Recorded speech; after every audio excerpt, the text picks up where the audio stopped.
des jugements de circonstance. Le rôle d'Amadou Mahtar Mbow dans la lutte contre l'apartheid et la décolonisation, je l'ai perçu à travers une série de documents qui m'en ont montré toute l'importance. J'ai découvert que sous son autorité, l'UNESCO a joué un rôle considérable non seulement dans le combat politique et idéologique contre le régime d'apartheid, pour la décolonisation de l'Afrique, déclaration, résolution, dont la liste est abondante, sur l'ensemble de ces questions pour réfuter le racisme, réfuter les fondements théoriques et idéologiques du régime d'apartheid. Mais au-delà de ces critiques, dans lesquelles le directeur général lui-même, à l'occasion des conférences générales ou d'autres réunions, a eu à prendre régulièrement la parole pour se poser en rapporteur des résolutions, pour expliquer les résolutions, en expliquant le sens, l'esprit de l'UNESCO, en appelant les États membres à la générosité, à la fidélité aux principes fondateurs de l'UNESCO. Ceci m'a énormément frappé. Sa fameuse déclaration lors de la conférence générale de Nairobi, la conférence générale des étudiants, des élèves, des étudiants, de la jeunesse, au siège de l'UNESCO. Bref, ces interventions ont été décisives dans l'adoption de ces prises de position de l'organisation. Mieux que cela, il est le premier directeur de l'UNESCO à s'être investi de manière pratique auprès des mouvements de libération nationale, en allant les rencontrer dans leur quartier général, discuter avec eux et formuler en recommandation les formes et types d'appui que l'organisation devait porter à ces mouvements. Une quantité considérable de manuels scolaires,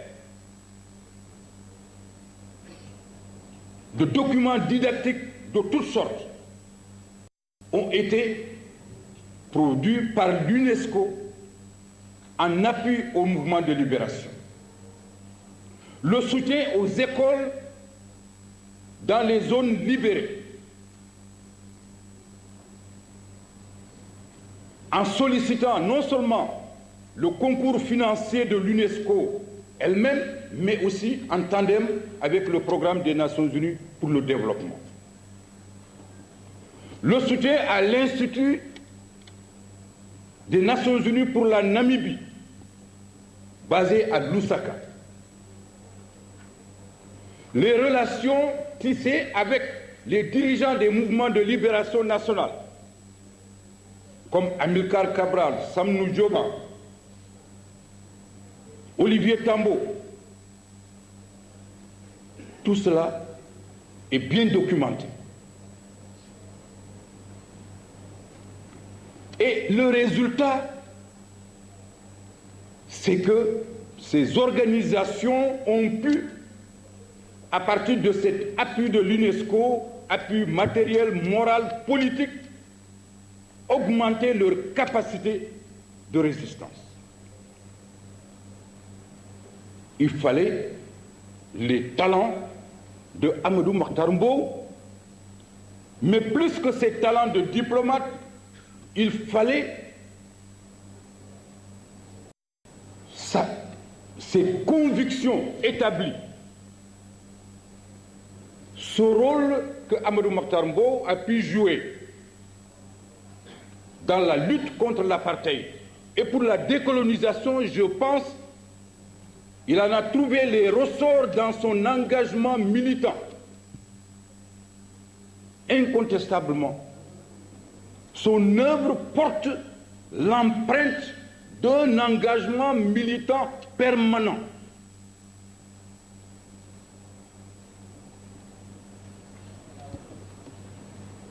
En tant qu'historien, quand j'ai regardé l'ensemble de ces documents, je suis arrivé à dire, peut-être Pendembo qui est plus jeune, nous allons susciter des vocations pour que des étudiants écrivent un mémoire, une thèse sur cette période importante de l'histoire de l'UNESCO, de l'histoire de la libération nationale en Afrique. Ce n'était pas aisé. Le contexte était très difficile. Il est venu à l'UNESCO dans une période tumultueuse de l'histoire du monde. Des événements d'une densité extraordinaire, d'une célérité extraordinaire ont marqué la vie du monde pendant cette période. La guerre du Vietnam, du Cambodge, c'est une période de lutte, de conflit, non seulement à l'intérieur des blocs, entre les blocs. La guerre froide, c'était une période d'intense rivalité entre des intérêts de puissance qui s'entrechoquaient à travers le monde.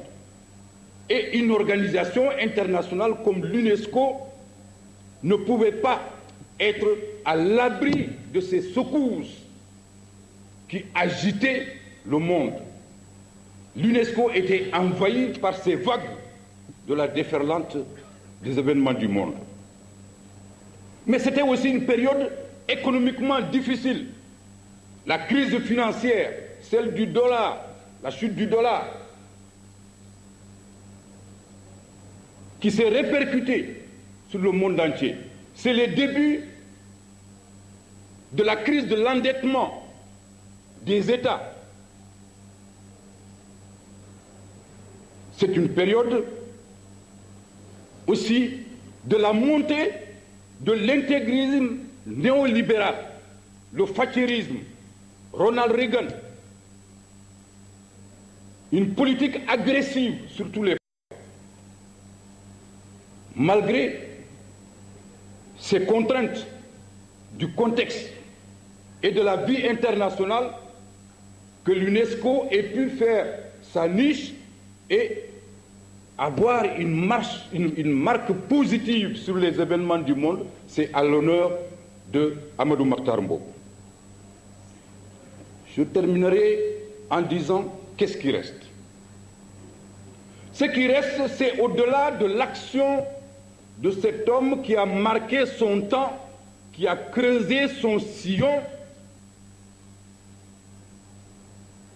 qui a donné à sa génération et aux jeunes générations une trajectoire exemplaire. Quelles leçons retenir de tout cela? Il a appuyé les mouvements de libération. Il a lutté pour la décolonisation, lui-même en était l'acteur. Tonton Mbow, tu as fait tout ton travail, tu as creusé ton sillon, tu as donné un exemple à la jeune génération. Je crois que des cérémonies comme celle qui nous réunit